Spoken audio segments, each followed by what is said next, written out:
Y'all better run like it's the Krewe NFC, the Roundtable where the real heads be. Talking NFL, the game we adore. From the touchdowns to the legends and so much more. That bucking guy, he's got the stats on lock. Dropping knowledge on the field, watching every block. Back and bleeding green, cheering loud and proud. In the sea of cheese, as he's standing out the crowd. I can't hear with the looks and the smarts. Breaking down the plays, and he does it with heart. Then the stout, solid like the line. His takes are heavy, his vision's divine. Week by week, we break the game down. From every big play to every new crown. Offense, defense, we cover it all. From the springtime drafts to the winner's last call. It's not just a podcast, it's a fan's lifeline. Connecting every moment from the vines to the shine.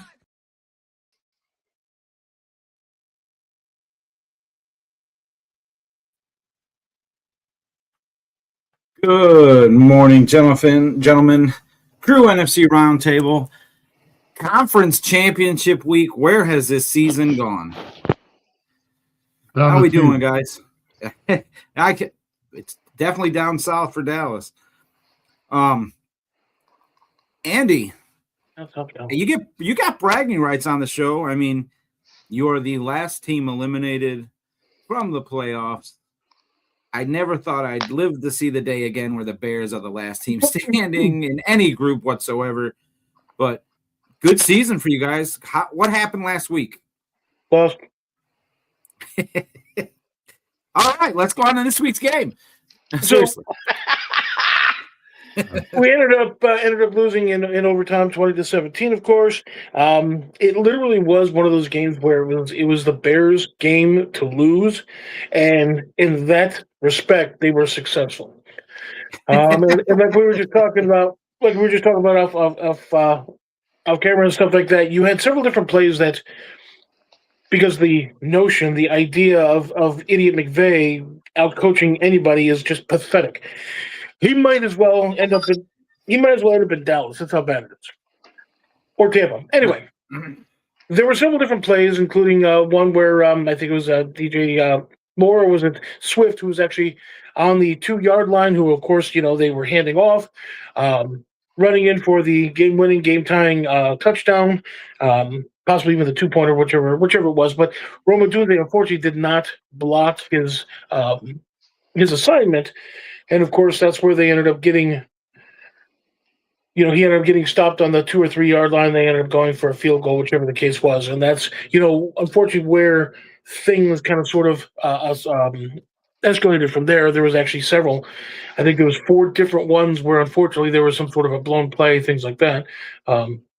So the idea of being coached, not necessarily in this particular case. I think it was actually execution. And, again, the Bears certainly had their opportunities. In fact, it was one of those things where the Rams were able to take advantage of one more opportunity than the Bears, and that's how they ended up with a 20-17 overtime victory. I do have a feeling they're probably going to get their rear ends handed to them in Seattle, because Seattle's they're a pretty tough team. That defense is no joke. But so we have Caleb Williams, of course, just in order to get the 17 points.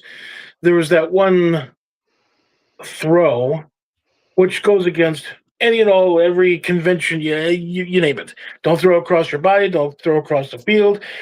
Don't retreat 15, 18 yards and then chuck it down to the end zone for a touchdown. Things like that. Well, things like that. But defense, of course, they were doing some pretty interesting stuff. They were, of course, blitzing and things like that. Even on first and second downs, I think if Matthew Stafford had, maybe 1 or 2 more hits, he would have gotten the happy feet, and it would have might have been a different story. But like I said, all told, it was actually an excellent game. Unfortunately, the Bears ended up on the short end, but there's always next year. You have several opportunities for players to come to Chicago to possibly bolster, if anything, the defense. The offense is actually does well. It really does well. So if you have that one more year of actual offensive cohesion, I definitely think you're going to have a really, really good offense and possibly even a good defense next year. And you see how the special teams gives you probably they're probably right around 70, 75%. I think they can do a little bit better, but they're still right around 70, 75%. So you get the defense squared away where you have a pass rush. You get your secondary squared away on your defense, and I think the Bears are going to have a really good defense, really good offense, and they might make some noise next year as well. Well, let me play not devil's advocate, but let me give you my perspective on this whole game. You're going to hear a lot of people contradicting final drive of regulation. You have the Rams on the ropes. You pull off an unexpected, unbelievable, unethical, unorthodox play, right? That pass where he threw the ball off his back foot from the 46-yard line to the back corner pylon was you had him on the ropes. Now, I'm not going to say I don't agree with not going for two because your defense was playing well. But when you have someone on the ropes, you might as well go for the knockout. Go for that 2-point conversion. You lose either way, right? You lose, you go into overtime, you lose. You miss that, you let your offense aside. That's the best part of your game, right? Your offense is obviously what was driving you that game. So I think you took that chance. You should have went for two there, but I do see the opposite side of it. You believe in your team, you believe in your defense, and you go with the extra quarter. What are your thoughts on that? Do you think they should have went for two? Or anybody can chime in on this as well, not just Andy, but go ahead, Andy. Yeah, but so at this point, you're actually trailing 16-17. So I totally get what you're saying. And, if this was maybe a couple of years ago, whatever the case is, I would have been like, you know what? I get it. You're either going to live by the sword, die by the sword kind of a deal. You're either going to be a GOAT or a hero. And that's going to be one of those things here. Whereas if you make it, Ben Johnson doesn't have to worry about, buying a drink in the city of Chicago forever. If by chance you don't, does that actually leave such a black mark over that particular play, that particular, where the Bears in and of itself kind of sort of fall apart a little bit? I don't think they're necessarily that flimsy of a team. I think you have a fairly solid base. But I also think it's probably better in this particular case to actually head for overtime in order to be able to kind of do what they should have actually done and actually be able to get far enough down to kick a field goal themselves and actually win because it was all set up for it. Let me look at. So earlier in the game, you have how many fourth downs that you went for? How many fourth downs in prime point area? You're within the 30. You should kick there. You kick there, you win the game. Instead, you go for it on fourth down. You turn the ball over. Why the different mindset? If you're playing for keeps, play for keeps. Yeah, but you also don't want to necessarily be reckless. Simply because, you had the winds that were swirling around, you had the cold temperatures, things like that. You didn't necessarily want to give up an opportunity either. So you can be as aggressive as you want and go for the two and do this and do that, but you don't necessarily want to be able to put your team in a situation to where now all of a sudden you're going for it on 4th and 1 at the 10-yard line. Guess what? You just gave them 7 yards in order to be able to score a touchdown or just simply kick a field goal. My point is you don't necessarily want to be needlessly aggressive. Correct. Well, here, can I actually like that you brought up that question because that's the kind of like the one thing that I was thinking about was like they were 3 for 6 on fourth downs, but looking at the overall aspect of the game, 2 of those fourth downs were in Ram territory within field goal range, especially the one in the third quarter when they're on the Rams 3-yard line. And if you've already been stuffed 3 times in a row, why don't you take the 3 when you're that close? And then the other time they were on the Rams, I think they were on the Rams 30, 35 or something like that. And Santos had already made a field goal from 48. And he's been literally locked in the playoffs. Why don't you give him the shot when your defense was playing actually rather well against the Rams? Oh, I agree. And again, I think, different sides of the field are going to be, different as far as weather, as far as the wind and the circulation and stuff like that. That's the only thing I can kind of think of, because whatever the idea is, obviously they're smarter than we are, simply because they're the ones who are getting paid to, do what we talk about.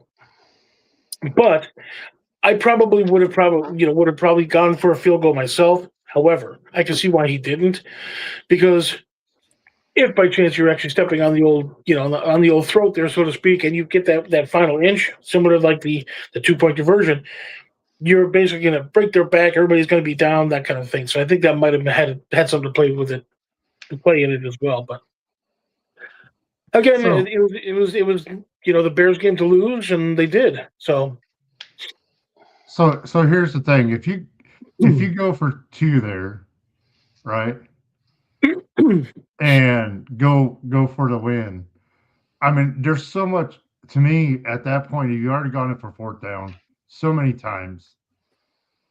Why not just go for it? But there's also, I mean, there's a really good chance that you could go for a 2-point conversion, try to throw it to your tight end, and have a corner and safety jump on top of the tight end and not get a pass interference call to make you move on to the next round of, into the deep in the playoffs. Yeah. Because Hobart paid the refs off. Oh, and hang on, we're talking about the Bears.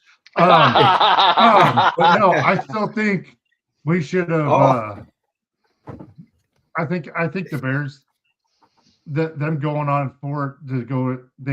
I really think they thought they had home field advantage with not going for 2 there, and I think that's why they went for it so many times on 4th down, because they were at home.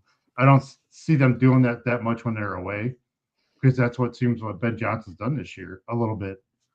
When they're at home, he seems like he's more aggressive with stuff. But I mean, that I don't think he at that point wanted to. I mean, say they don't get it and they end up losing, right? We don't know they're going to lose in overtime. We could say that now, but he's looking at it. If we don't get it and don't give us a chance in overtime, the Chicago media will blow that stuff up, completely the wrong way. So, I mean, at that point, I think what he did was just fine going forward in that position, even though he's gone for 4th downs through the whole game. I just think he was being aggressive because he was at home, but you just can't. I think he thinks too much about what can be said sometimes when he does stuff, because that's what it seems like to me, though, from an outside perspective of it. But either way, I mean, he goes for it. They make it. They win, but then he kicks it, and then they go to overtime and lose because they had issues. But everybody said, the defense is playing good. How would you not? I mean, that adds into the defense is playing good. So that adds into the factor of, okay, well, it's just easier to kick the field goal to go overtime because the defense has been playing well. And it just didn't work out, is what happened. Sure. But then you also had, for example, Caleb Williams, with you're in that 10 to 15 yard range. And you're supposed to, especially in the cold weather, you're supposed to lighten up your pass a little bit. You don't have to chuck it down to your receiver, doing 90 miles an hour. You just simply don't need to do that. So there was at least 4 or 5 plays, which everything from Loveland to the Burden to, and you name it, where the ball was either just slightly off, that still could have been caught, or was either dropped or whatever the case is, because the ball was just screaming at him, from 10, 15 yards away. So if he gets that touch, a little bit of a touch pass going on that particular instance, I think you wouldn't have had to be put in that position, because the Bears very well may have scored enough points that St. Louis would have had to come back. But again, coulda, woulda, shoulda. But there's at least 4 or 5 passes that could have been or should have been, and for first downs and for big yardage and things like that, where he just chucked the ball way too fast. So when it's that cold, you know how it is when you're trying to catch a football or really anything. I know, like with Packers and Dallas and stuff like that. When you're looking to catch those balls, you just simply can't do that when it's 100 miles an hour towards your face. Well, maybe you guys can. But it's very, very difficult, especially in that situation. Oh, my God. I just want to apologize for Andy. He's still trying to figure out how to act after they have a winning season for the first time in a long time. So we apologize for that. So I think one of the keys on that. I think one of the keys, though, at the end of the game, Mike, is I know that why wouldn't you think about going for 2? I also think part of that decision was they had their sure hands guy Loveland injured and out. And I think if Loveland's still in that game, I think the decision would have been a little more difficult to decide whether upon go for 2, win it right here, or I get it. But you still had Cole Kmet, though. I 100% understand why he didn't go for it. It's because he was in Detroit so long that Ben Johnson got his balls in his pockets as well. Because there's no reason to go for it 4th down repeatedly and then have the game in hand and decide, you know what? Now is when I'm going to not be aggressive. Now is when I'm going to take my foot off the gas. Now is when I'm going to let them get air into their chest. Because you had all the momentum at that point. If you lose the game, you lose the game. Guess what? He's still got a job this week. He's still got a job next week. Every player in that locker room respects that man because he led them to where they had never been. He's not going to get fired for going for 2 and missing. He's not. It's not going to happen. You put the ball in Caleb Williams' hands and you let him win that game for you. He got you there. And I'm not a Caleb Williams fan. I think he's vastly overrated. He makes a lot of erratic throws. However, he got you there. Put the ball in his hands. Let him run the RPO. Let him have the option to run or pass. Let the players play to win that game. And he didn't. He took that opportunity away. I really think that point, when he went for it on so many 4th downs, you're looking at a potential 8 points he left on the field. 8. That game was decided by 1. Well, actually 3, but okay. No, it was 1 point. You guys do your math. Either way, it was a walk-off. It was a walk-off. He would have won that game. If he'd have went for 2, he wins that game. 1 point. Absolutely. And you see how you get that, you're starting to get that base. Again, like I said, you have that nice strong base that the Bears going to be able to build upon. You notice how even Burden, Zacharias, you had several different players, several different receivers that when they see him scrambling, they see him kind of sort of doing his little, especially to the right, when he starts going towards the right sideline, they know to actually break off of their routes and to be able to actually, try to get open. That actually wasn't happening even in the beginning of the year. It wasn't necessarily happening in the middle of the year. I don't know if somebody finally got to each one of the players, grabbed him by the shoulders, shook him accordingly in order to be able to kind of sort of get them to finally sort of, look at the whole team concept, to where you see that there's a problem going on in the play that you were trying to actually run, break off, come back, get the ball. And so that's, you see that was starting to kind of sort of really happen. So new and exciting things happening in Chicago. Hopefully we'll be in the same position next year as well. To that point, DJ Moore, last play of the game for the Bears offensively. I'm not by any means a better athlete than DJ Moore, nor am I a better athlete than Caleb Williams. However, scramble drill tells you if your quarterback is rolling away, you cut in front of that defensive back. You have to cut him in so that you're in front of him and the quarterback. You don't leave anybody between you and the quarterback. Caleb Williams threw DJ Moore under the bus in that post-game press conference. Did you see how he said he didn't run? He didn't come back. I ran it, threw it to where he should have been. He didn't do what he was supposed to do. Is DJ Moore a Bear next year? Yeah, I think he actually has done more to the positive to the negative. And yes, that play in that particular DJ Moore, I think, is probably single-handedly probably kept them in the playoffs as long as they did. You had, when one of the many times that we beat Green Bay this year, he, of course, went for that 45-yarder. He, of course, got that.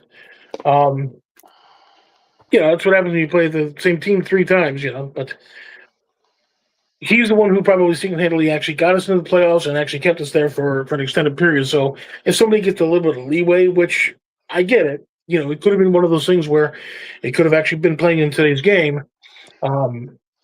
Very simply, I totally get it. But yes, he's definitely going to be a Bear now. I think he's going to be a Bear next year, unless they have to get rid of him in order to be able to get Crosby. And Crosby might not necessarily get you 12 to 15 sacks a year, but with his motor and the fact that he disrupts everything, I think would be a major, major addition to the Bears defense. Yeah, Max Crosby is a major addition to any defense. I think that's a pipe dream for most teams in the NFL at this time. But There sounds like there's some interest on his side, and there will be some interest on our side now. Whether we can afford it and what the Raiders are going to want for that, you never know. It might be one of those things where they're going to want a receiver, maybe some cash, and maybe some draft picks. Okay, well, I can see a potential for a receiver and some draft picks. I don't know about cash, but oddly enough. Well, we've wasted enough time on the dumpster fire known as the Chicago Bears, Indiana Bears, here in a couple months. Please tell me we're not going to go to the South. Or the East. Let's talk NFC Championship game. None of our teams were even really in consideration except for Andy. Let's not talk about them anymore.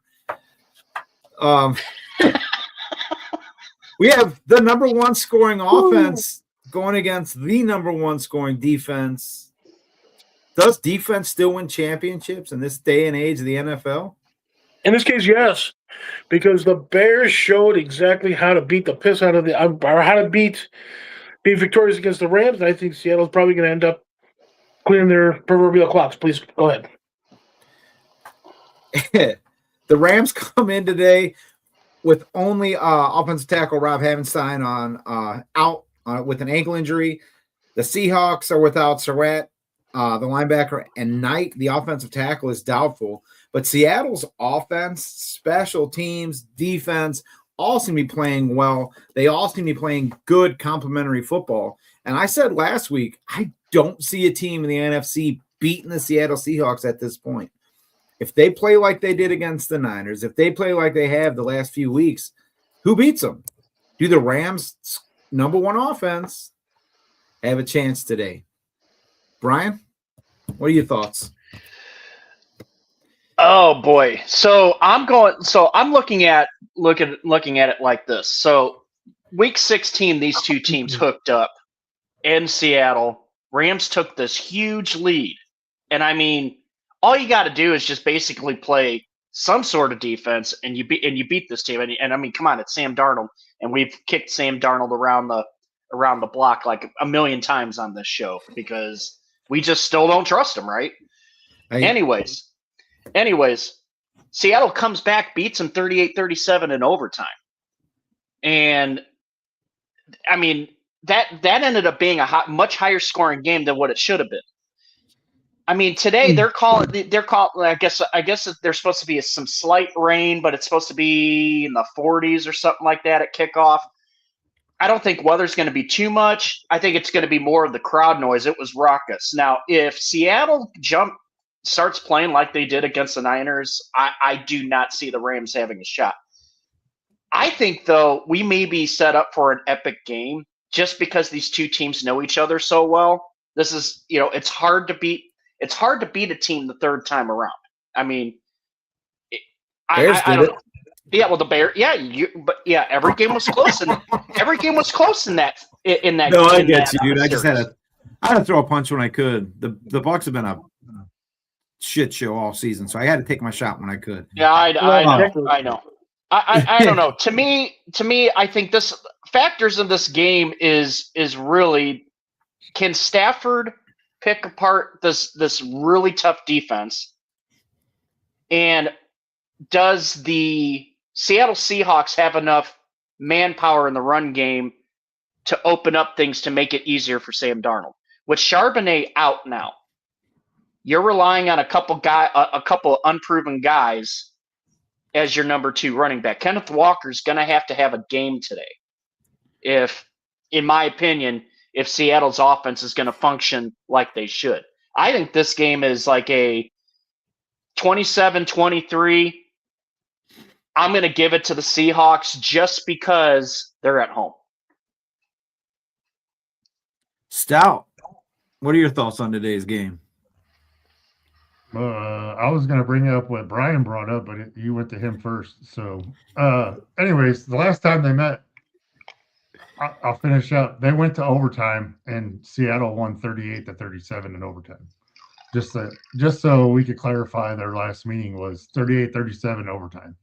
I'm here to tell you right now, we don't care.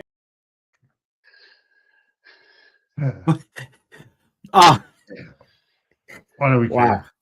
All right. So Good Lord, people.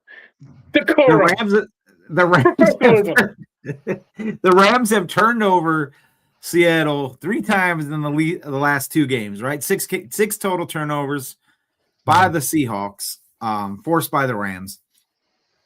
I still don't know that they can do that again.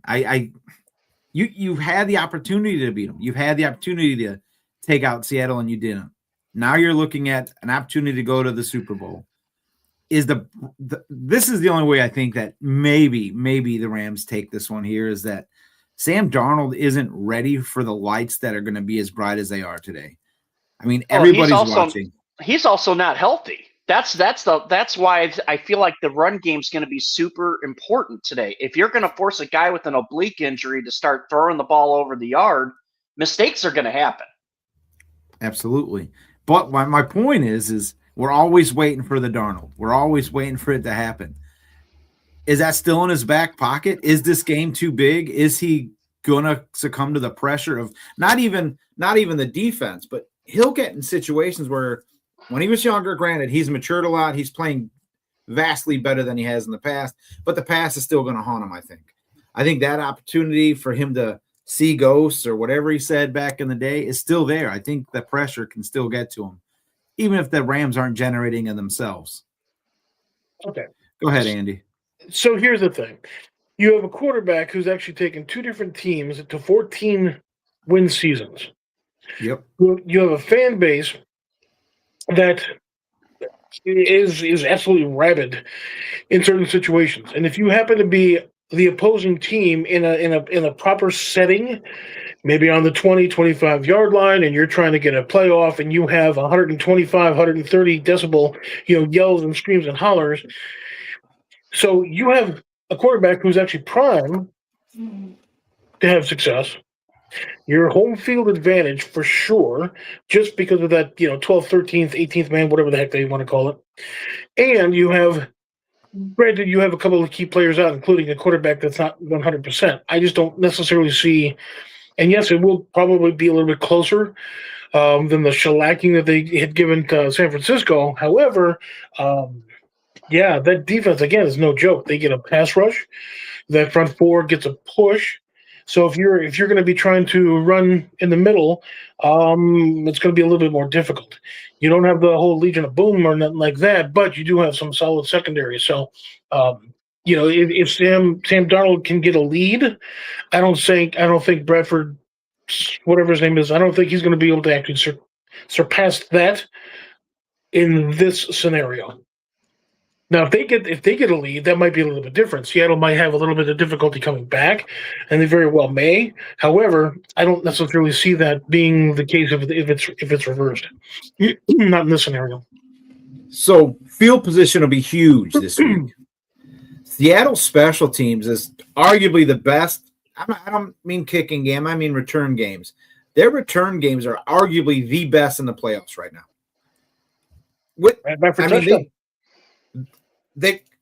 He's averaging over 25 a return. So you give them that field position. I mean, that's a huge advantage. Your offensive playbook is always wide open with your special teams flipping the field for you like that.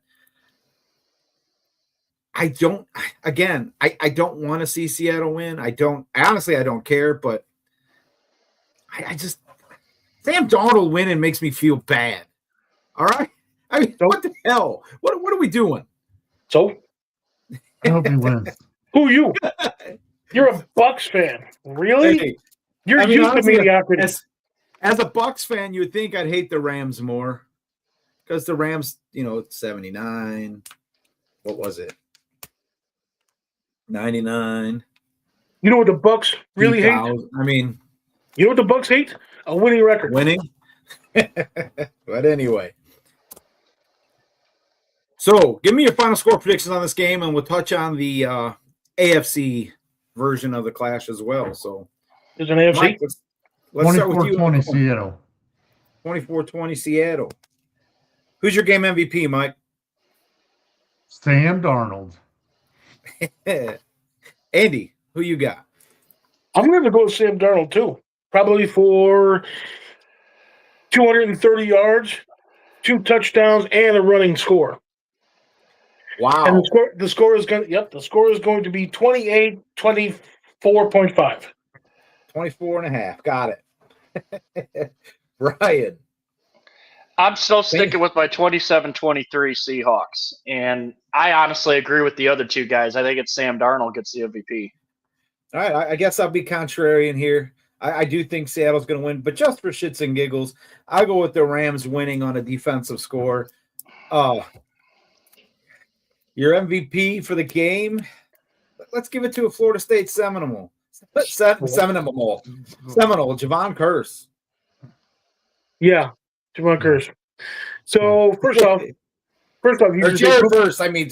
Jared Verse. I'm like having the worst. I was going to say if we're 20 years ago. Yeah, Jared Verse, 3 sacks today. First off, you say poops and laughs, like shoots and letters. But secondly, I don't necessarily see. I say, and that's the other thing too, because of familiarity. I don't necessarily see the defense being as dominant, the Rams' defense being as dominant, quote unquote, as they normally would be, just simply because they're going to know how to be able to actually pick him up in the blitz. They're going to know how to pick him up with a running back, that kind of stuff. I just see Sam Darnold being able to throw for, like I said, over 200 yards and at least 2 touchdowns. So even though Surratt's out. All right. I just think with that, whoever a defensive coordinator from Seattle has made it back to where the Seattle used to be when they were really good. And I think that's a big issue for any of the teams in the NFC. So, well, like I said last week, I don't see any team beating this Seattle team the way they were playing. The way they're playing such great complementary football. They're controlling time of possession. They're controlling field position. They're controlling turnovers. I mean, they're dominating all phases of the game. And that's actually a pretty good point. Brought up. Doubt. What about Swagger? What about attitude?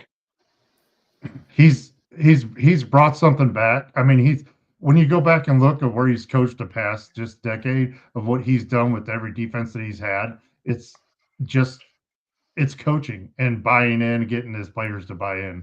And I think that's a big thing with him. I think it's Mike McDonald. Is that who it is? Yes. I think that was, McDonald. Yeah, that's what it is. McDonald, yeah. Yeah, I know how to spell his name. He's done really well at wherever he's been at. And you can see, I'm not surprised that if he's not up for some head coaching jobs and stuff. But I don't see him leaving just yet. I think he'll stay in Seattle for a little while. So after he left. Where was his last stint at? Does anybody know? I didn't really look it up. That's what I'm asking. Yeah, we know you didn't do your homework. I don't know, Mike. I really don't. I wasn't planning on you having.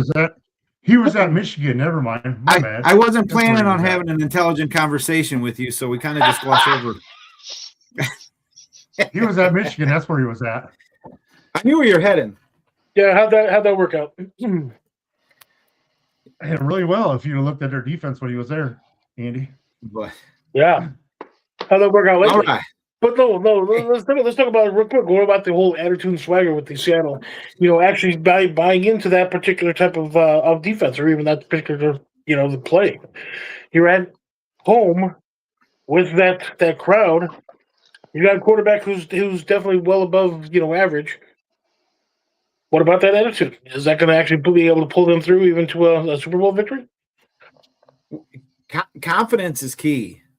Honest to God, Deion Sanders used to say, look good, feel good, play good. It's all about confidence. If you're confident that you're going to do well and you go out there and you start doing well, it's going to grow. But if you go into that game second-guessing yourself, second-guessing your teammates, second-guessing the scheme, it falls apart faster than it can grow. So, yeah, swagger, confidence, whatever you want to call it, that plays a huge part in every game. And the fact that Seattle is growing and building and they just keep stacking on top of everything, right?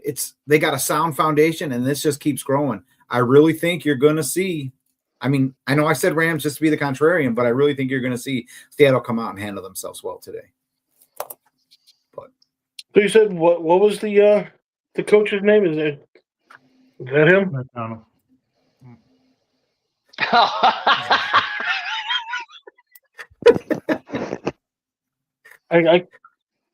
That's him. we have screen share option here. Well, unfortunately, I'm having computer issues. That's why I don't have. It's not on my computer. That's why I have to use a tablet. No, it's cool. I was just messing around because it honestly looked like white Jesus, like the whitest Jesus I've ever seen. I don't know who you put up there. But that's Michael McDonald from the Doobie Brothers. Oh, the Doobie Brothers. Hey, you keep forgetting. Not it. Anyway. All right. All right. There's another game today. We'll touch on this one lightly. Patriots heading to Denver. Denver's a tough place to play, but they're injured. I mean, they were expecting to get J.K. Dobbins back this week. He's not back. He's still out with his foot. Bo Nix is out with his ankle. You have your linebacker Sanders is out with an ankle, and Kroll, your tight end, your second tight end, is out with a foot injury. And your Patriots are coming in fairly healthy. Landry's the only one on the injury report. He's a linebacker out with a knee injury, but how does Denver pull this off? I mean, they have home field advantage. They have a great coach. As much as it pains me to say, Peyton's a good coach. He has times where he's taken lesser quarterbacks and produced W's with them. Example, Teddy Bridgewater. 100%. I always liked Teddy Bridgewater, though, even when he was at Louisville. So I remember like Jameis Winston, for example. He did win with Winston. Yes, but anyway, we have Stidham coming in at quarterback today. Played well in the preseason. They paid him $10 million just to come this season to be the backup. That's how much faith Peyton has in him. He was the first person Peyton brought over to Denver. So there's obviously that confidence that he's put into him. He also obviously is showing the rest of the team he has confidence in this kid. But do you? Do any of you have confidence that a game plan can be orchestrated to keep Denver in this game long enough to where their defense can come up and make a difference, or to where they get a Tim Tebow-esque play on offense to keep the Broncos propelling into the Super Bowl? I think with this, the couple things that I did notice is that with everybody looking at, usually you get extra points for being at home and getting everything else. There's the sway that just went when Bo Nix went down, and then now was it J.K. Dobbins not being back. That just went from gave the Patriots, even if they're away, gave them more percentage to win than before. But from what I've noticed through what I've noticed when they were playing the NFC teams is Denver's defense is legit. Mm-hmm. Like Seattle's defense is legit, like we talked about. They've kept them in so many more games than they should have been in. And I think on the other side with the Patriots, they're playing complementary. I can't even say it. They're both sides of the balls are complementing each other. Playing football. Someone's been drinking. So I have. Hey, you're a pretty nice ball. Hey, right back at you. You're a pretty nice ball. Yeah, they do. They complement each other very well. You guys like that? You guys like that one? Oh my God! I got to derail the show somehow. That's how I figured out I could do it. But I do think the Patriots are doing really well this year. But I went back to work, got up on Monday morning, and there it was. Glory hole. Let's be honest. I just do this to make you guys laugh half the time.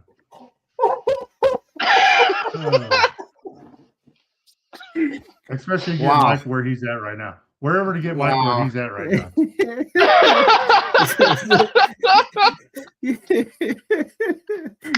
All right. So oh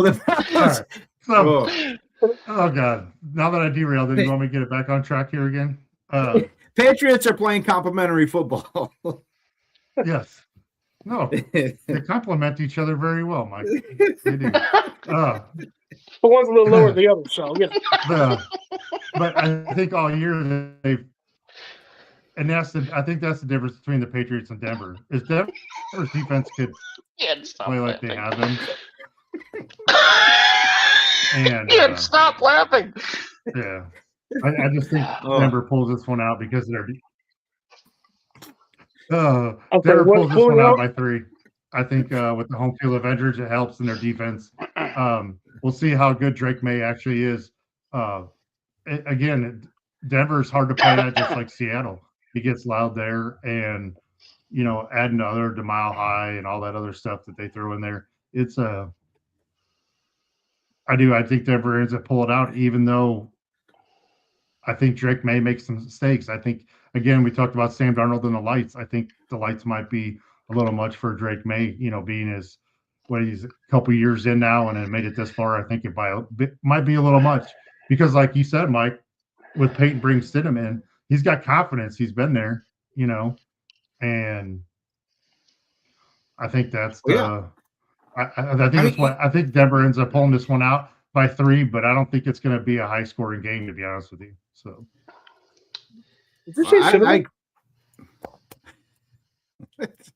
anyway, let me add to that. So historically, the Patriots are 0-4 all time in the playoffs at Denver against Denver, and that's including Bill Belichick led teams. So let's get that out of the way. And when you do go to Denver, if you're not, let's just put it this way, if you're not careful in terms of which, especially like on the defensive side of the ball, if you can get quick 3 and outs against this Denver team today that is obviously playing shorthanded, I think that helps the defense very well in terms of keeping themselves right, being in the thin air up in Denver. But I also have this gut feeling that Sean Payton knows something that we don't. And the way he's coached teams and coached quarterbacks, he's got things up his sleeve. And I think if you're paying a guy $10 million to retain him as your backup quarterback, there's something there. And if he was willing to part ways with Russell Wilson and taking an $85 million cap hit because you realized he sucks, and you went and got, your Bo Nix, who seems pretty legit and stuff like that, I think I'm going to trust Sean Payton. And I think Drake May this is his biggest game of his career. And you're going on the road against a really good defense. I think Stout's got a good point. I really think that Denver could pull this off by a field goal. This is going to be a much lower scoring game than anybody's going to give it credit to. And New England, like I said, they beat Houston, but really did they beat Houston, or did C.J. Stroud beat Houston last week? No, a win's a win, man. So honestly, it's a win's a win. You take whatever you can get, you're in the playoffs. No team's here by accident. They did something that shook up C.J. Stroud. C.J. Stroud turned the ball over. Vrabel's a good coach too, right? Can we agree that Vrabel's a good coach? I think that's what my other point was going to be was. I'm not taking away from New England, but Vrabel is a good coach, and you can kind of see when the players in the organization buys into what he's wanting to do, what the results are. He couldn't get that in Tennessee. And, taking that year off might have let him reset, figure some things out. But Vrabel's done a great job back, where he played at. He's done a good job, but I think if he could get the players to buy in, like I think he has, because that's what kind of coach he is. He gets those players to try to buy in, and when Tennessee was good, they bought in. And I just think that he does a good job coaching. But again, I think it might be a little too bright for Drake May, because after last week, like Brian said, it's just a little sketchy. So I get you. I have full confidence in Sean Payton. The Bucks faced him for years. He always seems to be able to orchestrate some sort of screen, some sort of quick pass to get the ball out of his quarterback's hand quickly and get him confidence. So he's got confidence going into later into the game. Having said that, you see how good Vrabel is as a coach. You see how well his teams are prepared. It took him how long to get his philosophy, his game plan, his scheme into New England? They're in the playoffs. Look at Tennessee. They got a new coach, and now they're getting a new coach. You know what I mean? It's you got to give the man his roses. He's a good coach. I really think he's going to have his team ready to play. It's going to be a matter of who makes the mistake first, who flinches first. This is not going to be an offensive onslaught. This is going to be a defensive battle. I think it's going to be a race to 24, 27, somewhere in there. Whoever gets there first is going to win this game. So it's fun and dandy to give him, his roses on his piano, but nothing beats tulips on an organ. Yes, I knew it was coming. Oh. And think about it like this. You have Vrabel, who I don't think he would allow his quarterback to be able to kind of sort of, get outside of his head. He might end up giving the old backhand and stuff like that and be like, hey, snap out of it. You're sitting here in the division playoff going for a chance for the Super Bowl. This is your team to be able to, and I think that with that being said, I would prefer the Broncos to actually win personally because screw the Patriots. I mean, they have 112 different championships because of that one guy, that mediocre quarterback from what was that one team? That mediocre team in the Midwest. Point is, with Denver having such a good year, I think even with the quarterback situation that's happening, you still have a running back, R.J. Harvey, UCF, who can actually move the ball, who can actually catch the ball. You have a quarterback who can actually get the ball, stidham down the field. And so, it's just going to be one of those things where I think Denver is going to be able to, you're absolutely right, pull it down by at least 4 points, maybe 5 points. Yeah. I mean, Stidham does have a better long ball than Nick's. He throws a better deep pass than Nick's does, but I don't think you're going to see that early. I really think you're going to see the Sean Payton work your tight ends, work your running back, use your wide receivers to clear out the field, set up the run, and then you're going to see a play action pass. You're going to see him work his tight ends, his running backs a lot into this passing game to help move the ball and to help set up what he wants offensively. So if you're defense, how do you prevent all of that from happening? How do you prevent screens from happening? Is that what you're asking? All of that. Nope. All of it. Well, you got to force him to force his hand. So you stay in man coverage.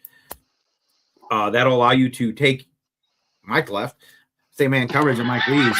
So you go into man coverage and force them to beat you. You're in zone coverage. He's going to pick that apart. So you're going to have to play man, which is going to allow you to blitz as well. Your blitzes are going to have to get home, and you're going to have to force him to run the ball. Once he starts running the ball, then you can pick him apart. So in order to be able to prevent that, you're looking to be able to do your screens. You're be able to do your short little dinks and danks in order to be able to kind of sort of open up the field a little bit. Right. But with that being said, I mean, you see New England going in to Denver and being able to actually score. You're looking at least 20 points in order to be able to beat Denver, at least. Yeah. I think you're looking at 20, 27, 24 points is going to be your high of this game. That's going to be who wins it. Rates of 27, that's not a high-scoring game in the NFL. It is above the average, but it's not like, 30 to 18 or anything like that. It's going to be a low-scoring game, and I really think that it's going to be whoever gets over 24 is going to win this game. Whoever gets above 24 first, it's not going to be it's going to be a defensive battle. So the offenses, it's going to be whoever can make it work. Whoever can get the ball down the field and make it work. You don't need sevens, you need threes. You just got to get points on drives. And I think that's how it's going to be won. And is it Denver? I don't know. I really don't. Is it New England? I don't know. I don't have confidence either offenses. I think the defenses are both playing extremely well. But I think it's whoever flinches first and whoever makes the first mistake. Out of all these four teams, if you were to have a confidence in terms of these four teams, where would your confidence rankings be in terms of actually winning it? Oh, winning this. I Out would of these go 4 teams. right. I go Seattle 4, St. Louis 3, and then the AFC is just so close right now. Wow. Denver 3 or Denver 2, Patriots 1. I'm not, and that could be interchanged quite easily. I don't think either of them have the firepower to handle the Rams offense, and I don't think either of them have the offense to handle the Seahawks defense. So do you feel like the NFC game is basically the Super Bowl? I do. As odd as that is, I mean, yes. There's Mike. Hey, Mike, how's it going? Welcome back. Were you doing homework? No. Work call. I gotta go run a choo-choo train. So, that's disgusting. You'll like it. Be safe, Mike. Yeah, I will. Terrible, bro. I think Seattle versus Denver will be your Super Bowl, and I think Seattle pulls it out. So that's my prediction. Before I gotta go, peace out. I enjoyed the time. Learn to use the mute button when Andy talks. That's all I gotta say. All right, be safe. All right, you guys have a good one. Later, dude. You too, brother. Hi, Mike. How's it going? What the heck is going on? How does this thing work? What's going on? What's going on here? We got a regular Jerry Jones right there. Oh my God. I'm like Jenny Jones. All right. Mike gave us Seattle, Denver in the Super Bowl. We'll see. Before we get into your picks for the Super Bowl, Brian, you have any bets for today's games? I sure do.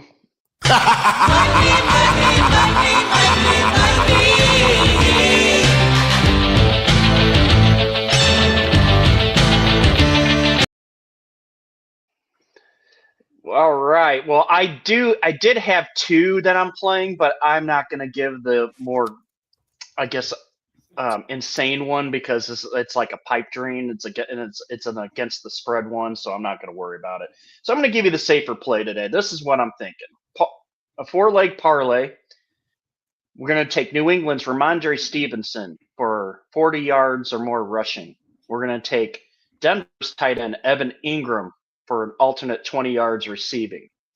We're going to take the Rams, Kyron Williams, at least 50 yards rushing. And we're going to take Seattle's Kenneth Walker III as an anytime touchdown scorer.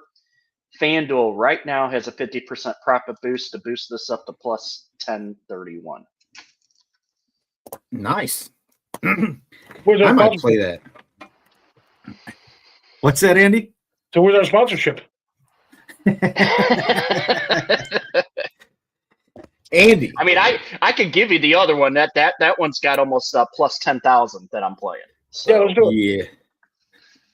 Let's do it. You want to do it? All right, Seriously. go ahead. All right. No, this is what we're doing. We are going with Seattle Seahawks money line and Seattle Seahawks alternate spread at -2.5. And I'm taking the under of 45.5 on that. We're taking Matthew Stafford at 225 or more passing yards and Kenneth Walker III anytime touchdown scorer. That's that first game. Second game, New England Patriots money line and taking the alternate spread at -4.5. I am taking the under at 43.5 points. Drake May 225 yards or more passing and Kayshon Boutte 30 or more receiving yards. That pays out at plus 96.66. Wow. Almost doubling your money there, bro. Yep. Some of that's pretty. They can all be done. They really can. So I think the Bears are going to be playing in the Super Bowl. They're going to be winning. All right then. But He froze. if you're looking at Seattle, you're looking at, in my opinion, Seattle's going to be beating whoever they're playing. Whatever. Who are they playing? The Rams. They're going to be beating the Rams by about 5 points. 27-22. Whatever. And of course, I think Denver's going to end up pulling this one out by, I would say, a little less than a touchdown. All right. And so you're looking at going to be Seattle versus the Broncos, and I have a feeling the Broncos might end up losing to the Seattle Seahawks. But never can tell. Ryan, Yes, sir. what do you got for us, man? Who's your Super Bowl matchup? I think if I'm just gonna go straight up with with looking at numbers and injuries and everything, I think it's gonna end up being Seattle and New England. I just think Denver doesn't have enough, even though historically the Patriots don't do well at Mile High. I just think Denver's just not gonna have enough. Right on. All right. Well, I guess I'll play contrarian for us once again, and I'll go Rams Broncos in the Super Bowl. Again, like I said earlier, I really think it's going to be Seattle's game and game to win in the NFC. The AFC game, I'm a little more unsure of. I think it could go to, like I said, whoever turnovers the ball and whoever capitalizes first. It's a race to 27, in my opinion. So why not? Why not the Broncos? So we're about out of time today, gentlemen. You got any closing thoughts? Did it first time, first try? Yes. Very nice. Closing. Here's a closing thought. Why the hell does Mike McCarthy get a job again? He's a Pittsburgh. He's a Pennsylvania boy, man. They love their ties to the community. Well, your coach got an extension. You're right, but again, now it's time to prove it, right? I hear you. Yeah. Who do you All think right, folds on that? Who do you think folds on that first? Quarterback kind of sort of wants to bow out, or maybe even Micah Parsons? Who do you think sours on that whole coach coming back? Wow. I don't know. And one other quick point. That's talk for the off season. This is the offseason for us now.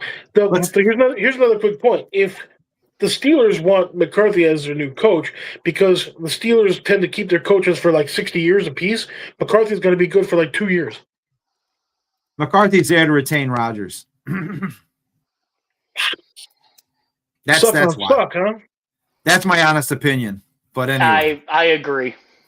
So those are not complimentary testing. all right. The show was nuts. Whoa. I would like to wish my daughter Brianna a happy birthday. Happy birthday. So happy birthday to her. I do want to thank our wives and families for allowing us to come on here and be complete idiots 1 hour every weekend. I'm not sure if we'll have a show next week. Idiots right there. Idiots right there. We'll talk more on that show this week. Pointing to a mirror? Oh, I'm pointing. Till next week, gentlemen. Go look in it.